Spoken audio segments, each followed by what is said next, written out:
Unigate Contention 1 is sanctioning socialism. The Council on Hemispheric Affairs 16 observes the purpose of sanctions was to provide a platform for negotiation. Unfortunately, Royce 15 in the Foreign Affairs Committee reports the Castro regime has been mostly non-transactional with the U.S., while Washington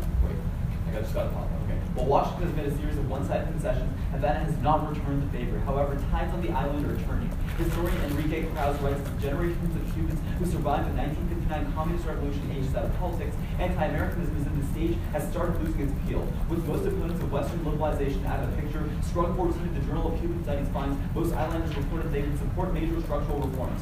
Gladstone 16 of the New York Times furthers, as global fossil fuel prices reach all-time lows, the value of Venezuela's oil has tanked, cutting state revenues by 40%. Venezuela, Cuba's largest economic benefactor, has had to lessen shipments of debt relief to the island, preventing Castro from paying off loans. Mahanta 16 of the Atlantic thus explains as foreign support crumbles, Cuba will only become more susceptible to U.S. pressure to change. Progress can be seen. DW indicates Castro has already proposed over 300 reform projects, while Renwick 16 of the Council on Foreign Relations details that Castro has begun liberalizing parts of Cuba's state-controlled economy, tripling the island's number of self-employed workers. While this progress is attributable to the embargo, lifting sanctions stops it at the source. Curio 9 of the NPR warns sanctions put the reforms to lead in a position to lobby for change internally with the objective of securing cutbacks to the U.S. embargo. 13 at the University of Miami thus contends that abruptly lifting the embargo would only remove our only negotiation tool in pushing for policy change in Cuba. With no leverage, Castro has no reason to cede to our demands. Empirically, Gershom 16 of the National Endowment for Democracy writes, since Obama's initial easing of sanctions, the U.S. saw a decline in its ability to operate in Cuba's political space,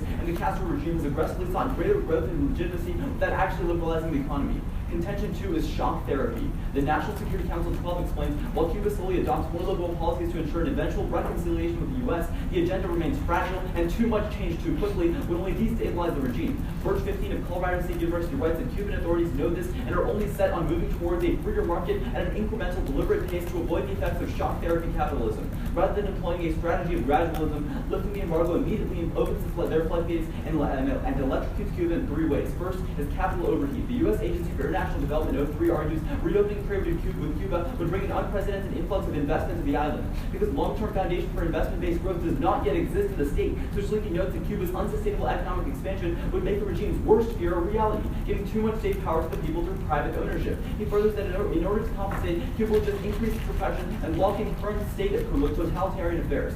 Second is readjustment. Amnesty International 09 writes that the embargo directly prohibits Cuba from joining international financial institutions like the IMF because U.S. directors in each institution are told to deny its admission. In isolation, the ACCE writes in 2016 that Cuba is gradually restructuring and reforming its external debt, which for decades has been largely in default. However, if we lift the sanctions too soon and make the IMF an option, this initiative goes to waste. Gonzalez Ofor of Seattle University indicates that Cuba would instead avail itself to a concessional loans and debt restructuring assistance from the IMF to normalize relations with external creditors. Griffiths of the University of London goes on, Cuba would be compelled to structurally adjust the economy and dramatically slash public spending on government provisions. With one of the best social welfare systems in the hemisphere, Brevi of the London School of Economics contends that Cuba's education, healthcare, and pension programs would have been the nation's best tools for fighting poverty. Third is monopolization. Huffbauer 14 of the Peterson Institute for International Economics writes that when capitalism quickly replaces state ownership, monopolies and oligopolies supplant control of the economy, leaving dominant businesses to fiercely resist reforms on compensation and workers' rights. As a result of author Naomi Klein writes in 2007, the rapid globalization of the Chilean economy increased inflation by 375% and unemployment by 6 times, while in Argentina average wages dropped by 40%. The Atlantic Council concludes in 2016 that a gradual path of financial liberalization that includes an appropriate oversight of financial institutions and capital inflows is the best way to avoid disaster in Cuba, because shock therapy is no cure for Cuba's disease. We negate.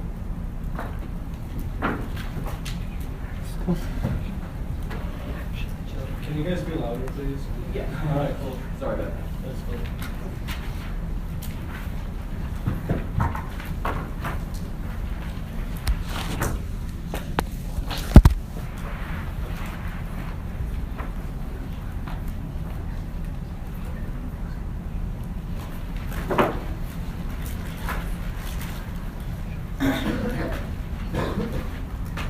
Anyone not ready?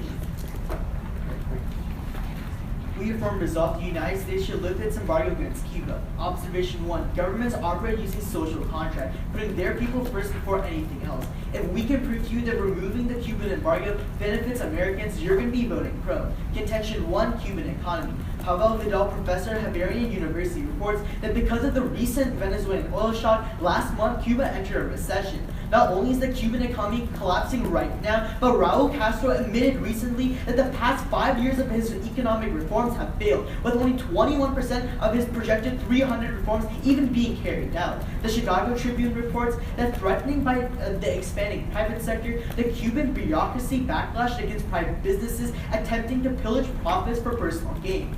Emily Morris of the London Metropolitan University explains that when reforms fail, Castro loses power, creating social unrest. With Diaz-Canel slated to take power in 2018, lack of governmental control during a regime change will lead to a power vacuum. Lopez Levy of the University of Denver thus finds that the economic reform failure will lead to civil unrest, escalating to the extent of civil war. A refugee crisis will occur as several 100,000 flee to the U.S. in response. Yusuf Aguns from the Institute for the Study of Labor finds that because they increase food demand, a 1% increase in refugees leads to a 2.2% increase in food prices. Quinn Bowman of NewsHour finds that every 1% increase in food prices will cause 5 million more people to be pushed into poverty. Moreover, political and economic instability would by definition classify Cuba as a failed state. A failed state only 90 miles off the U.S. coast will bring drastic consequences for Americans. According to Lisa Chavez of the University of Oxford, in an interconnected world, social and economic catastrophe in one country spills over. As a result of a failed state, the growth rate of every country around the world falls by 1.8%. Moreover, James Piazza of the University of North Carolina finds that failed states increase terrorism by 15 times.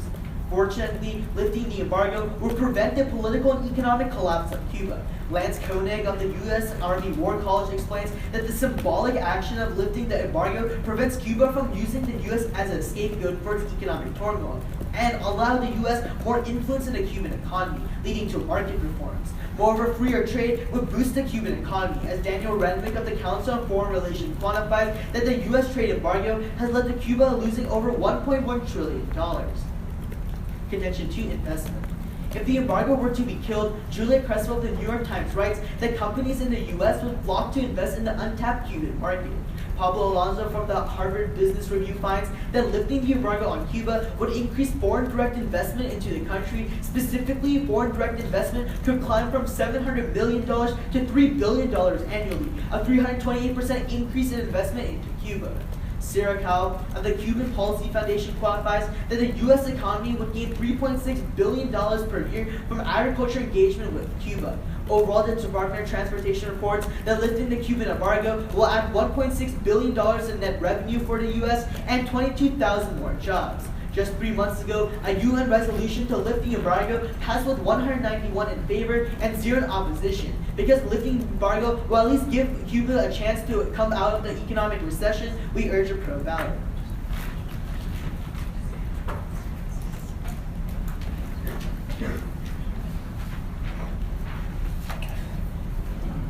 Can I see the reduction in economic growth for every country level? Oh, Yeah. You can do it after the question. okay. Yeah.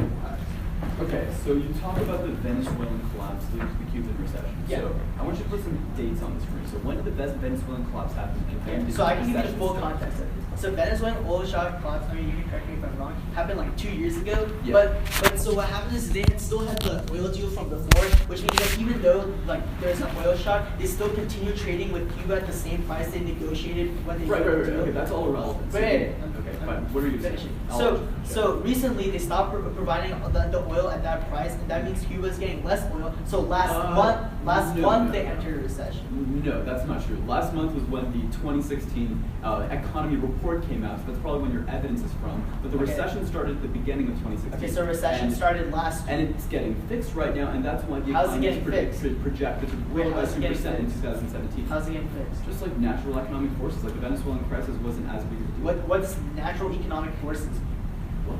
You just said just natural Like their economic economy just forces. found ways to adapt to the Like how?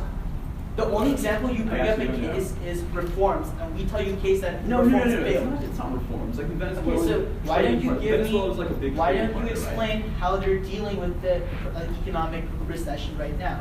I don't know the Oh, so you specifics of don't how- know, but you're I just just know that they asserting. are, and their economy is slated to grow by 2% in 2017. Why is it slated to grow by 2% in 2017? Because they're recovering, and towards the end of 2016, the Why are they? shrinkage went down. We're telling you. Okay, we'll contest it later. But I have a real quick question. So essentially, you keep telling us that it's gonna lead to destabilization of the regime, and like it's gonna be capital overhead, etc. Right? Yes. Okay. Not destabilization of the regime, of the economy. Which destabilizes the regime. Okay, what's your question? Okay, so how long would it take for like U.S. capital flows or like IMF loans for all these negative impacts to happen? It's not like you open the floodgates and everything. I'd say it comes happens within a year. Within a year? Yeah. Are you just asserting that, or is Like, it doesn't really matter. It will happen immediately because they What? will have to Wait, repay it debts actually once they enter matters. the World Bank and Okay. IMF, and taking structural adjustment Your policies will always entire require a cut to their social your entire assertion is that it's happening immediately, but we can look at like examples like Brazil where it took like 10 years for it to happen. 10 years for what to happen? For like FDI Wait, to go in. what happened in Brazil? They defaulted on debts, right? They didn't Right, want and so- transferring terms. Yeah, so from that a goes on the socialist next society point. to Why a does the capitalist IMF society. give loans? Because the loans are given to countries that are economically failing. They need to get rid of their debt and they It's need naive loans. to think that the IMF does not implement structural adjustment policies to take advantage of nascent developing countries. Right. Structural That's what they did in adjustment Chile, policies that's what have they not did been in implemented in the Argentina, world that's since what I they're believe going the to do. 1980s. We use like, I believe it's Yeah, they've been HIV. destroying economies since the 1980s. But they don't do that anymore. No, listen. They don't do that anymore. So if Cuba tries to get a loan, they wouldn't have a structural adjustment So policy. your party's probably gonna say that they like changed the name of structural adjustment policies, but it's literally the same thing. No. It's the same line. The just different literal, model. They did it. the in Chile, difference. like 2 years ago. What? Okay. Where do you prove that the new policies are harmful? In Chile, 2 years ago, like unemployment went up by like 300%. Max gonna read. That was actually at the bottom of our case. Okay. Can I get that Harker, please? Sure. You wanted. No, it's a fact that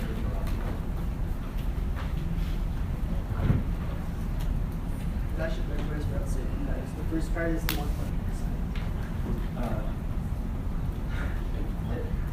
If I could go through every country around the world, right? We're starting now. Okay, yeah. You can do that. We'll keep running.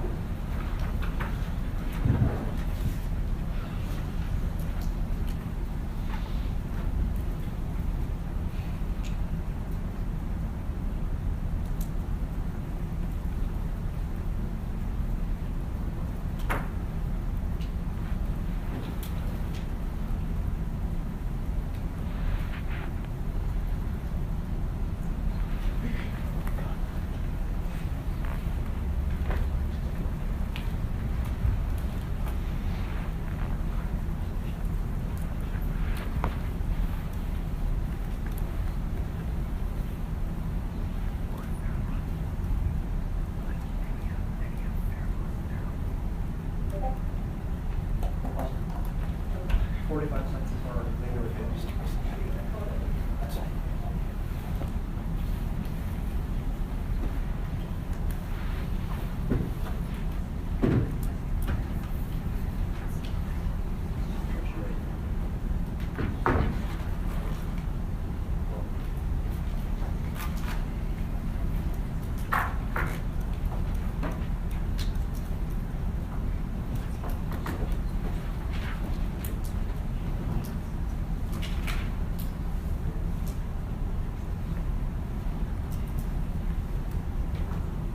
Oh, you're ready. Sorry, I thought you were sliding your phone.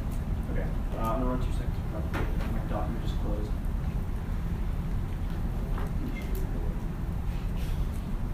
We're out.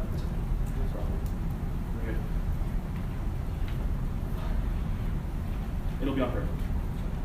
Their argument about the social contract falls victim to the is-ought fallacy. The government may act on a social contract right now, but it ought to do the right thing. And that's what Robert Gooden of the Cambridge University says in 1995. The most appropriate policy-making paradigm is to evaluate with pure utilitarianism because excluding the calculation of certain policies reinforces institutional discrimination. That's the cause of imperialism and colonialism around the world, and it's an a priori to reject the framework and vote for us immediately. Let's go to the first contention about the human economy. The first thing they say is that reforms fail, causing Castro to lose power. But they don't prove that reforms fail. They only prove that most reforms don't go through. That's very different because it means that the general populace doesn't even recognize that there's a lack of government control because they don't actually see the policies fail, they just don't see the policies, period. Then, specifically on Venezuela, the first response comes from the Gonzalez of the Seattle University in 2005, who says that Cuba has diversified its trade with foreign countries and realizes now that only 14% of it comes from Venezuela. She furthers that Venezuela's previous economic collapse in the 90s did nothing to Havana at all. The Cuban economy will weather the storm just as they have in the past. Then, second, Venezuela defaulted their loans in March, and also they concede that it happened back in 2014. Their impact should have triggered already. Why does the collapse conveniently have to happen now? They have no bright line. But third, Cuba's economy and GDP is actually growing, not shrinking like they talk talk about it. Ruiz, Minister of the Economy, predicts in 2016 that in 2017 there will be 2% growth, which is a reverse from the decreasing growth that they saw previously. Collapse isn't happening.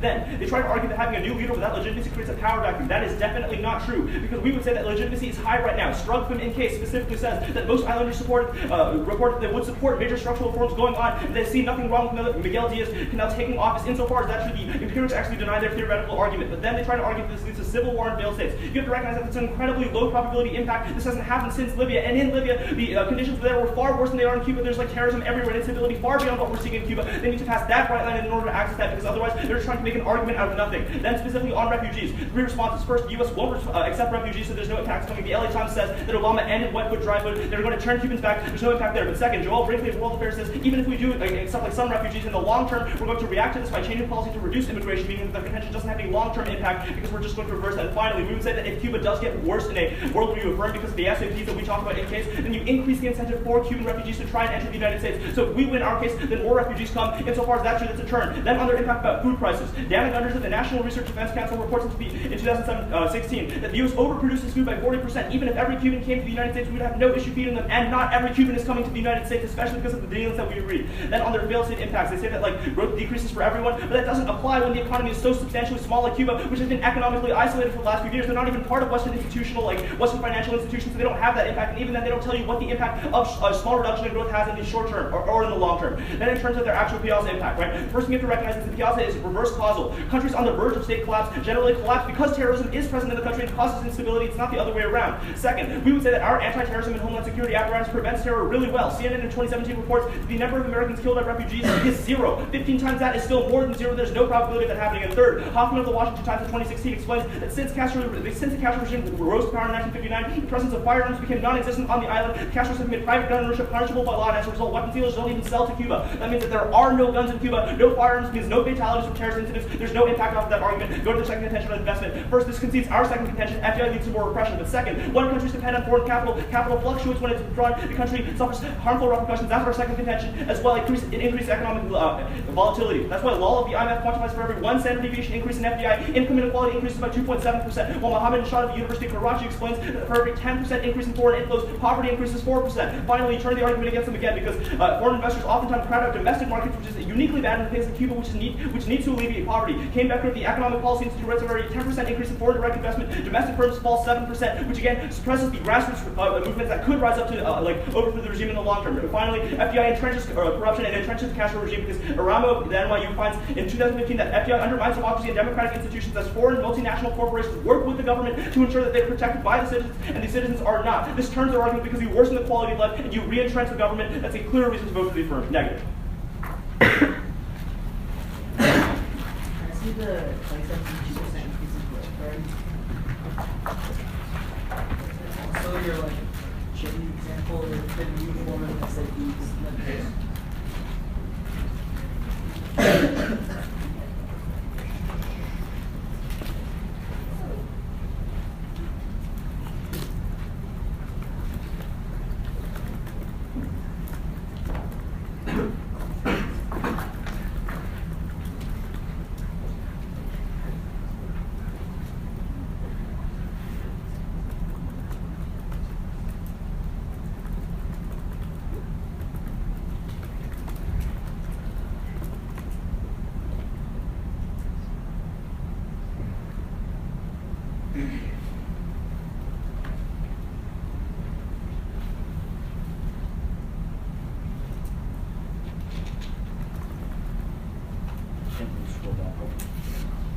I have no idea how that happened. Here, I'll show you one too. I just understand how that crash. Yeah, crash.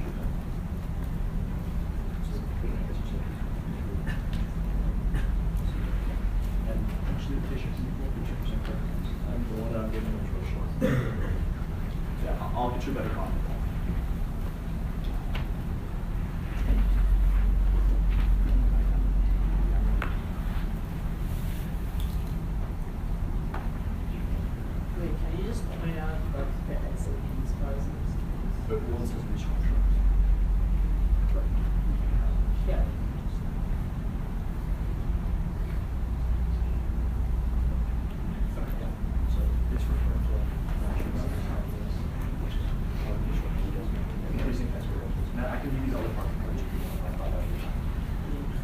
on where it says SATs. Sure, yeah, I can do that.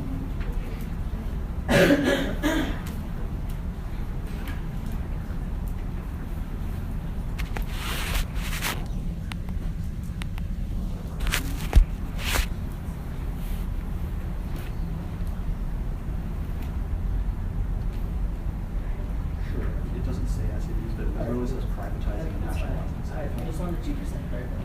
Yeah.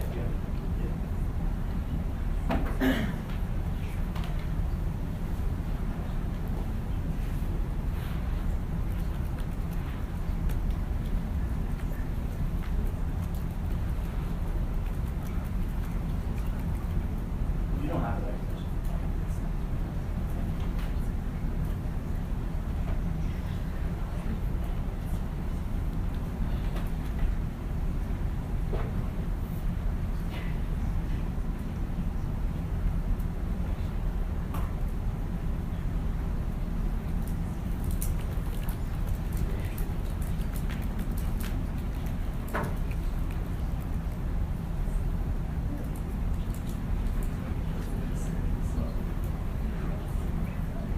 Alright, you can have this.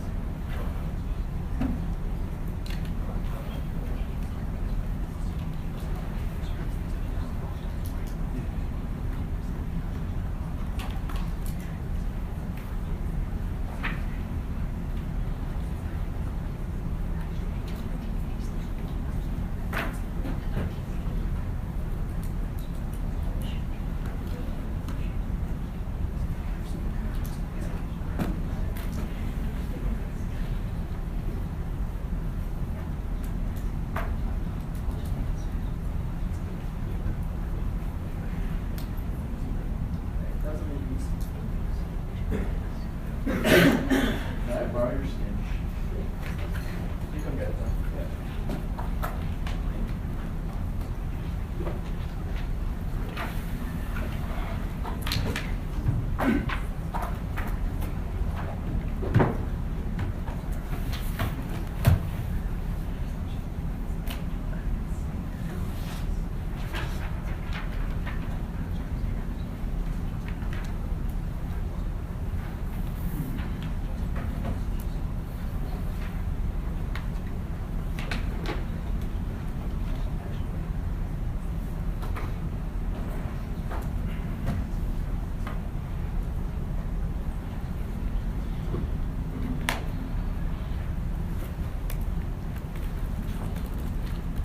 Alright, is anyone not ready?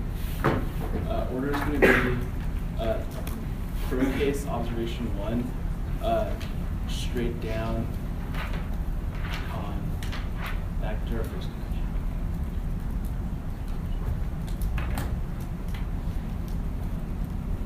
Is anyone ready?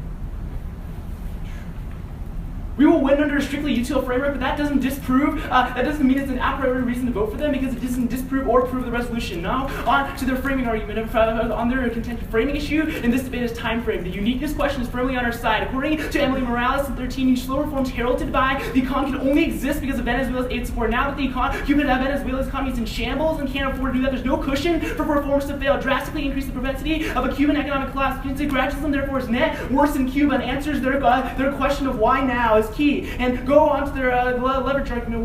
Once again, this is relevant because they've conceded all arguments for why structurally the Cuban economy is unable to reform properly by itself. They have conceded all arguments about how Raul has admitted to the fact that no matter what his projections are for the number of projects we will do, they will all fail because there's two reasons. One is that there's political inertia because the hardliners, conservatives fight amongst each other and stymie the ability to implement reforms. Second is that Cuban elites actually steal money from the private sector when reforms are implemented. Reforms are uniquely worse, and that means that negotiations inevitably fail because 50 years of U.S. policy have not been able to sufficiently cause economic reforms. They can't prove that it's because of the embargo that these reforms are happening. Now to shock theory contention, starting off with just the general theory. According to Tejon Pettiver and Oxford Economist 13, economic shock theory specifically applies to countries transitioning from command to a mixed economy like Cuba's electrifying empirically that overcomes economic inefficiencies, prevents protracted decline. Bolivia, Germany, and Poland prove. And let's let's go down to specific warrants. Overheating is not unique. The U.S. is the fifth largest trading partner, and other countries also have FBI in Cuba, which means it's relevant. They also don't provide a bright line as to how much FBI needs to happen in order to trigger such a massive overheating to cause such an economic collapse. And to Cuba, the SCP's argument said Cuba is already ahead of their debt repayments. Burma finds in 2016 that Cuba has recently come to terms to resolve much of its debt with the Paris Club, China, Mexico, and Japan. With new restructuring deals, Cuba is on the path of becoming integrated in the international financial order. Signally, it's ready to be debt-free. They also, SAP is also a pro-argument. The reason why Raul wants IMF assistance now is because of how bad the Cuban economy is. So which means that in the con world, because they make the economy worse, it's more likely for IMF assistance to happen or some sort of loan program to happen. But in the pro world, we solve for the impacts of debt, of a struggling Cuban economy, which is impossible for them to actually need an SAP. And now, SAPs are good. First term, solving debt in the short term, no matter how harsh the implementation, is a prerequisite to poverty reduction in the long term. Solving for the Heritage Foundation finds that high government debt has a negative effect on long-term economic growth. When the government debt grows, private investment shrinks, lowering further growth in future wages, and doing so prevents poverty reduction. Moreover, Harvard finds that high debt economies grew 1.3% slower annually than their low debt below 30% counterparts. And two, IMF ensures allocation resources poverty reduction. John 110 finds that World Bank and IMF social conditionality is modified accordingly, leveraging a specific emphasis poverty reduction over sectors of society-wide development goals, meaning that even if countries don't want to focus poverty reduction, the IMF ensures they do when they help pay back debt according to global policy program. Under the recent IMF and World Bank supported programs, these countries to increase markedly their expenditures on health, education, and other social services, and on average their spending is almost 4 times the amount of initial debt service. And monopolies argument. Their monopolies arguments are argument. Castro needs to fix his flawed flawed Cuban economy now, which means there are reform efforts that cause a shift away from the state-owned enterprises and leads to private sector growth, and a more free market economy is necessary to solve. But that slow reform is necessary, which is what I'll get to now. Reforms argument. Regardless of what Raul says, that there's still structural issues with the Cuban economy. They say that Raul predicts Cuban growth will be 2017. Of course he has to predict that Cuba will grow. He's the leader of the freaking country. There's no reason why that's actually a justifiable reason as to why you should prefer their impact. You should look at systematic economic the Cuban economy. One is that reforms are inevitably going to fail because of structural issues. Two, Venezuelan oil shock removes the safety net because a Cuban no longer gets aid from Venezuela, which means the uniqueness question is firmly on our side, which means in the Commonwealth, even to prove economic harm, it's try or die for the act, because there's really only a risk of offense that lifting the embargo is better because it is able to end the scapegoating that or longer than the status quo when the embargo is still in place, preventing Raul from accelerating his reforms policy to become more effective.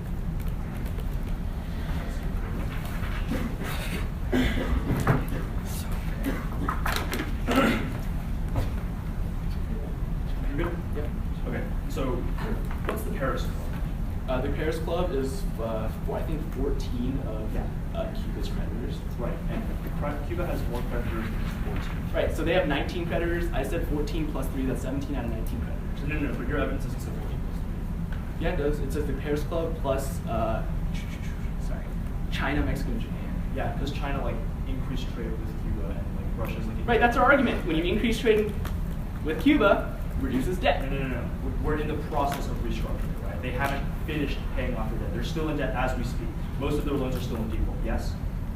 Even if that's the case, the fact that they're willing to Okay, then I agree that they probably could solve their debt terms on their own. My question is, in the status quo, they're still in debt. Sure. You have a question? Yes. So you make the argument that something about how we don't see policies, and that's the reason why reforms fail. Well, it's the Tribune evidence, right? That most policies haven't went through. Right. Yes. Yeah. So if the general population doesn't recognize that a policy is passed because it literally didn't get passed, and they can't say if it passes or fails. If a policy gets passed and then as a result it causes an economic decline, that's when they would see a loss of legitimacy of the government. What does that mean? So when the U.S. passes a law, and so people just don't know about it, is that? No, I'm literally saying the opposite of what you're saying. Right, I don't understand.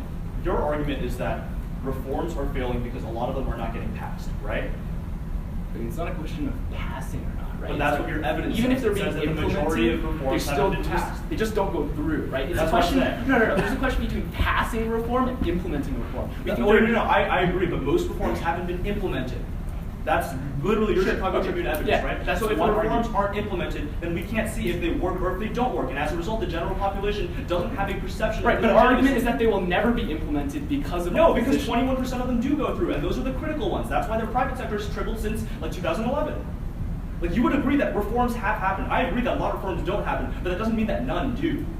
Sure. Okay, let's say, assuming that these 21% of these reforms are the most important, what evidence says that's sufficient to improve the Cuban economy to an extent in which we can get out of its recession? I mean, no author would ever write something that specific. Like, our argument isn't that we're solving for every single problem. It's just that if you negate or if you affirm, then the structural adjustment policies and the overheat make it worse. But I would say that sure. I think. Okay. But I would Case, say that, sure. Okay. Next question. Actually, in the case, I got a question you you say, just asked. right, this is a very quick follow-up. You say gradualism solves better. What does gradualism mean when Trump doesn't like relations? So the Presidential Policy Directive PPD 43 prevents Trump from reversing any of Obama's efforts to normalize relations. We can read that card if you had made that argument in rebuttal, but you didn't. So now I'm going to ask you a question. I did not understand your response to our third argument about oligopolies and monopolies. Can you explain it to me?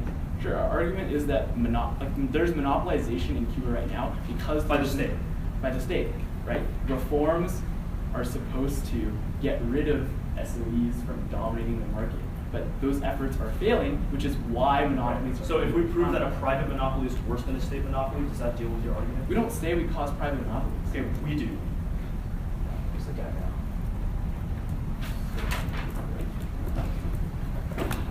So we used, was it 50 seconds earlier? Yeah.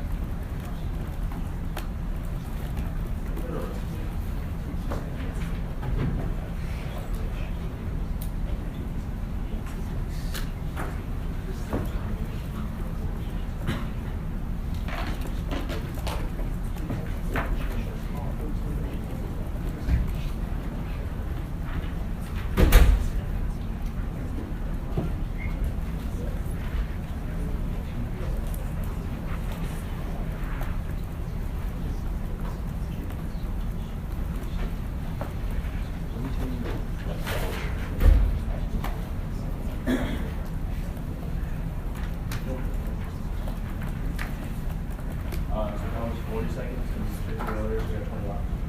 Okay. No, 30 left. Oh. Okay. Sorry, we'll just like that.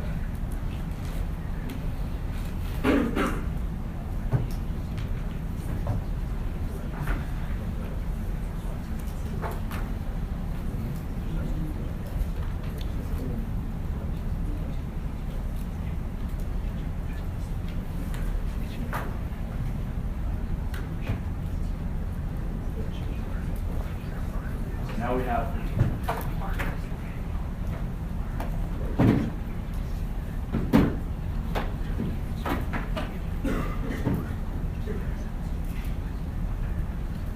Okay, so we're just going to go down their case and extend the level difference, and then go down our case.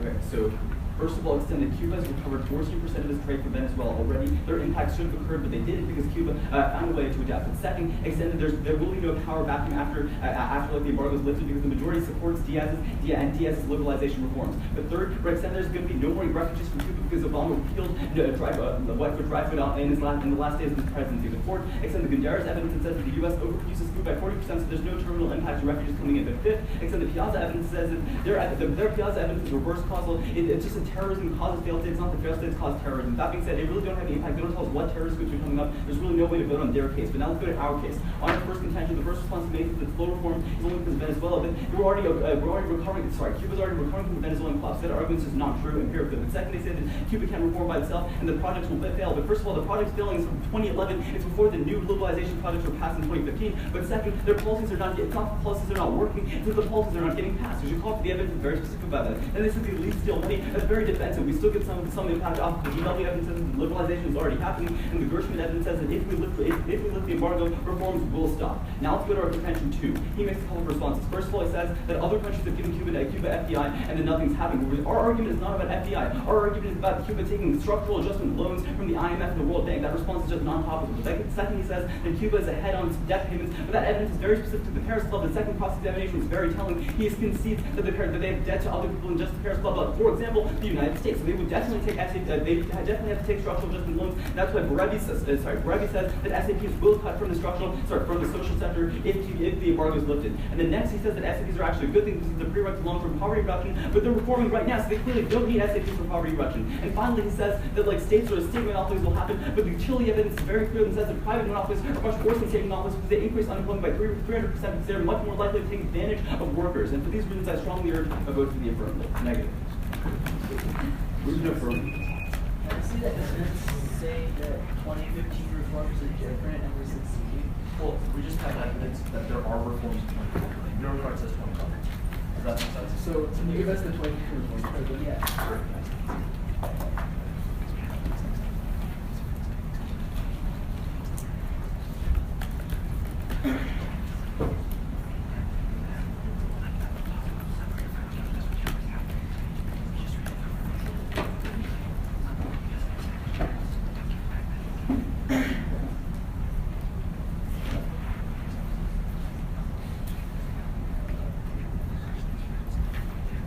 Specific accounts for race.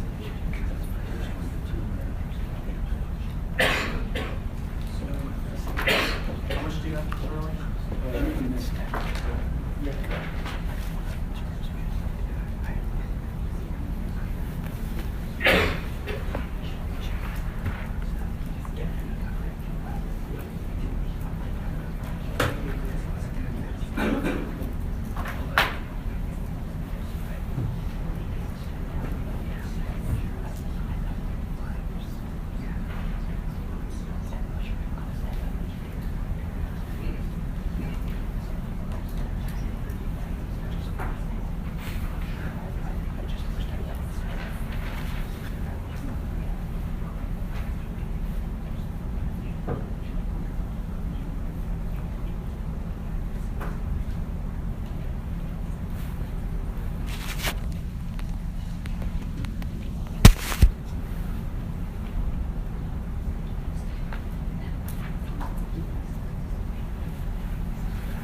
Okay.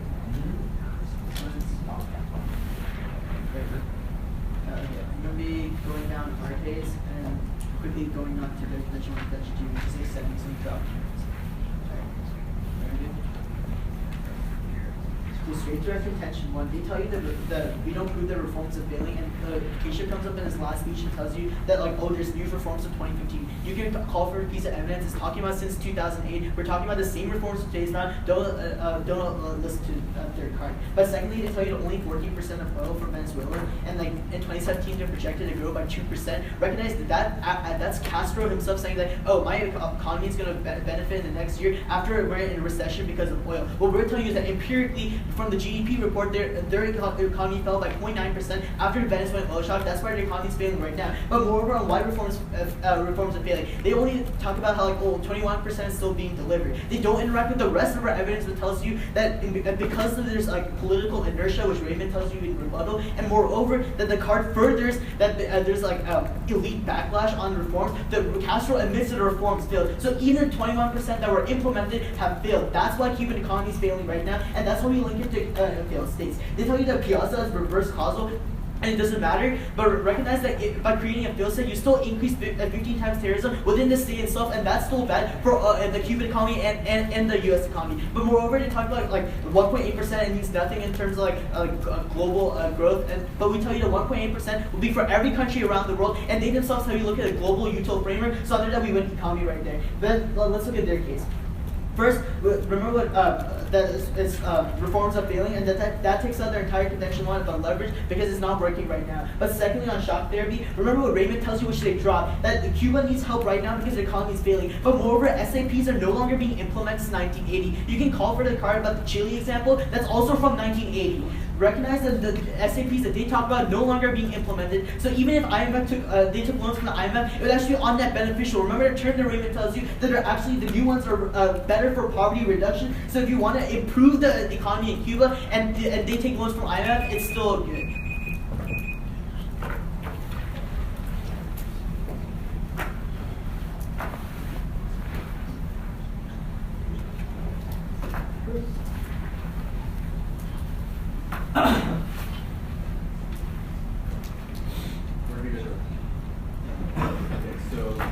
What makes you say that the Chile SATs happened in 1980? Okay, so if you look at the card, it's from 1980, but moreover, like the implementation of the SAPs from 2008. The site is from 2007, but that when it's talking about SAP, Sure. Call for the card. It's okay. It's the card literally talks about the Chicago boys, where a group of like University of Chicago trained economists went down to Chile in the 1980s, created their own internal structural adjustment program, independent of the IMF, and reformed their economy within. Give you two other examples from Argentina and I think it's Uruguay or something. I don't remember. I mean, that's great. We're all telling you that it's outdated. They don't do it anymore. They definitely still do it. Okay, so your argument is that we don't do structural adjustment policy. Sure, you may take away the name, but Cuba still wants to restructure its economy, and the only way you can do that is with the IMF. Gonzalez evidence is really clear on this. I would encourage the judges to call for Gonzalez evidence. It very clearly says, even if it's not a structural adjustment policy, it still wants to structurally adjust the economy. Listen, the policy that we did before, the restructuring program, yes, we agree was bad. We're saying that the new policy the different approach they take is beneficial for poverty reduction. I mean, I would say that instead of cutting public sectors like they did before, they don't do that anymore. No, you try to decrease debt in the country by adopting like policies under the Washington Consensus, right? Like lower interest rates, lower government spending, which is bad for Cuba. Because right now, everyone in Cuba depends on government spending. What's also bad for Cuba is the economic collapse that's going on right now. Also, like if you, we would argue that there is no economic collapse. I mean, you have no evidence proving there is. We also say that debt is okay. awful. Wait. So you said that like it's Castro who projects that like the economy. But it's his collapse, right? minister of the economic planning, and correctly predicted the last 3 years of growth too. Yeah. He literally correctly predicted that they would shrink in You can 2016. read the quote from your evidence that you gave us and says Castro predicts that his economy will increase 2%. Castro also predicted that the economy would shrink in 2016. Castro also admitted that all his reforms failed. Okay. Wait, whoa. No. We brought that from case, we talked about rebuttal, and I just brought it up in the summary, and you never responded. All of his reforms failed. That's a 21% evidence, The right? 21, look, you misunderstand. There's two links. One, only 21% of the 300 were implemented.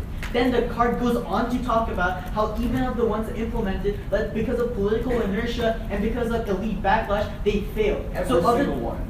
But So Castro's saying his reforms. Their private sector has tripled in the last year. I mean, I would say That's that's. a reform. I would say that's not because of How Castro's is that reforms. not a reform? I mean, I'll just call for his evidence right now. I just gave it to you. That's the card that you asked for earlier. Which card? The Renwick evidence that says that it tripled in size since 2009 to 2013. Wait, Private 2009 to 2013. Yeah.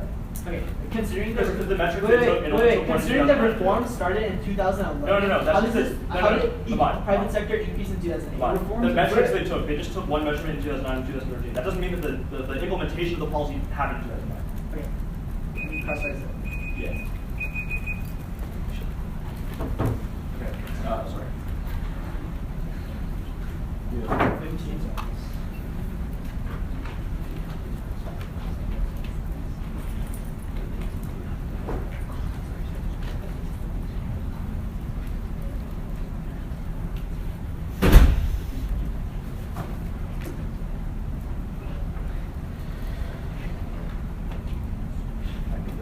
Yeah.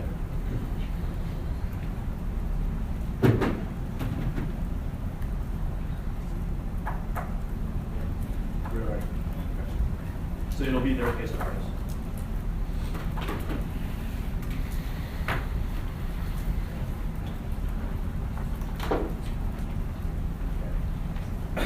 On their case, the first thing you extend is Strug, which has been in every single speech, saying that people are still supportive of their government and structural reforms. That delinks literally everything. Even if the government says that it fails, people still want to see more reforms. That's really key because it means that the destabilization that they talk about isn't going to happen. Even if they do win that argument, they still have no impact coming off this argument. The first impact part that they extend about like failed states is like that there's going to be lower growth everywhere, but we respond to this in rebuttal and they don't respond back, saying that this only applies to the large globalized economy. Cuba is literally an isolated economy that has no impact, and you can just think logically, there's no way that Cuba reaches that far in the world. They definitely don't impact or weigh that at all. Then on their second impact about terrorism, literally in response to the reverse causality that he just says, no, you just increase terrorism in the state. If you think about it, right, terrorism causes the collapse doesn't cause terrorism, there is no causality, right? That's just a study that doesn't apply to Cuba. There's literally no impact coming off of that.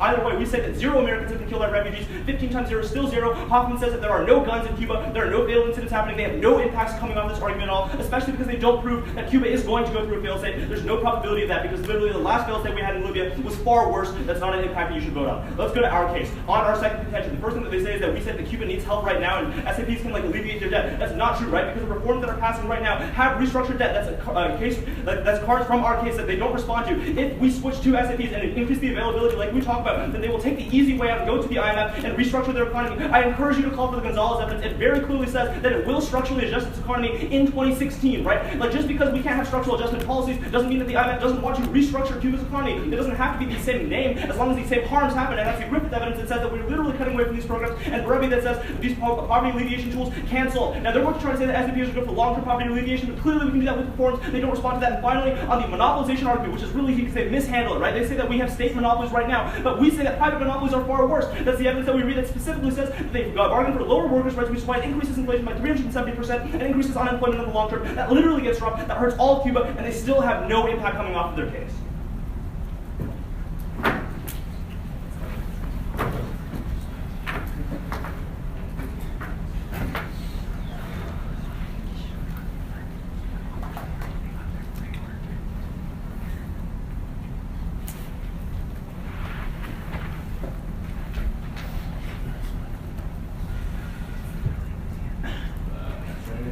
Yeah.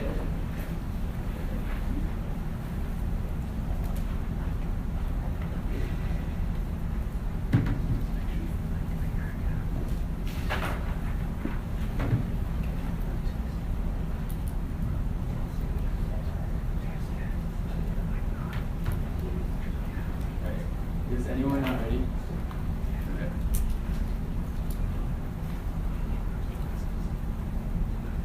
They've conceded the framing of this debate, which is that it's try or die for lifting the embargo, because that's the only risk we can improve the Cuban economy whatsoever. If we win any argument that the fact that reforms are structurally doomed to fail means the Cuban economy will never be able to survive. Will never be able to survive in the status quo, and that inevitably leads to a failed state. Or any risk of offense means you vote con because they have not proved that the status quo is qualitatively better and that the short-term impacts are more important. First, let's go to the extended Chicago Tribune evidence. I encourage you to call for it as well. That's evidence on reforms in this debate. It specifically says that political inertia as well as elite backlash inherently cause reforms to fail, which is more important than all their evidence. Also, you should disregard anything that the Castro regime itself gives you, because they're literally a communist state that provides propaganda. You should disregard their evidence on this fact, and you should default to structural factors about the economy, because they're the only ones that look at long-term projected growth, even growth in the next 5 years. It's more predictive of how Cuba's economy is going to suffer in the short run. Now, okay. Let's go to the SAP's thing and just resolve that right now. They say that reforms mean that there's a restructured debt. That's assuming the status quo. It doesn't assume lifting the embargo. Once we lift the embargo, that immediately allows Cuba to improve its debt position, which means that they no longer have to restructure the debt through the IMF. That is their entire no-link argument. Second, they say that the name doesn't matter. Our argument is that the name is exactly what matters, because they changed the name to go away from the flawed policy that existed in the past, and now they focus a lot more on poverty reduction. That's the Pander card. Call for it after the round. It's specific to how these the IMF programs have improved over time. Now let's go to their defense. So first, they say that there's no causality in what they say. They say that the private sector is growing now, but that they haven't proved a causal factor that it's economic reforms that are causing that private sector growth. Our argument is that because Obama's eased sanctions right now, that's the reason why private sector is growing. So the only risk of offense in this space is that the potential for the U.S. lifting the embargo to improve the Cuban economy to prevent any sort of impending economic decline.